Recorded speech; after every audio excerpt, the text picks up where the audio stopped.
Pinahari ng ilang pangunahing kalsada sa Metro Manila, hirap ang maraming motorista dahil hindi makalusong ang maraming sasakyan sa taas ng tubig.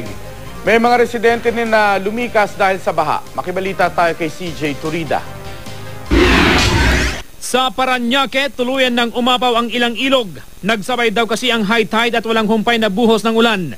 Umabot hanggang leeg ang tubig. Kaya malalaking truck na ang nagtatawid sa mga pasahero sa Sukat Road. Kasamang isinasakay ang mga motoristang kagabi pa na stranded dahil sa baha. Marami ring motorista at pasaherong na stranded sa baha sa Maynila. Sa bahagi ng Espanya, hindi na makadaan ang mga maliliit na sasakyan. Ang iba, nag-counterflow na lang para makaiwas sa baha.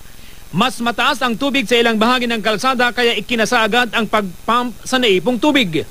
Sinungkit naman ng mga taga-DPWH ang mga basurang nakabara sa mga kanal. Di nalalayo ang sitwasyon sa Caloocan. Mabilis na tumaas hanggang tuhod ang baha. May mga sasakyang tumirik sa gitna ng kalsada.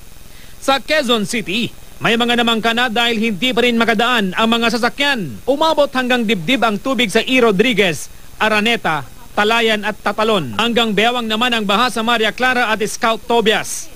Rumagasa naman ang baha sa ilang bahagi ng Mandaluyong. Hanggang binti ang taas ng tubig. Kaninang umaga, may 400 residenteng lumikas. Itsinara na rin ang daan papuntang Makati sa may rotonda. Hanggang tuhod na rin kasi ang baha sa ilang bahagi ng Makati. Halos mag-zero visibility naman sa EDSA kaninang madaling araw sa lakas ng ulan. Baha na ang ilang bahagi nito sa Pasay.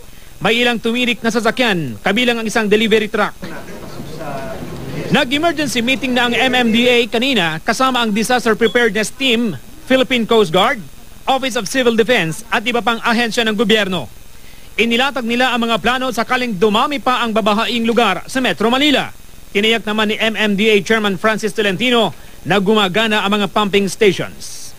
CJ Torida, Nagbabalita, Pilipinas.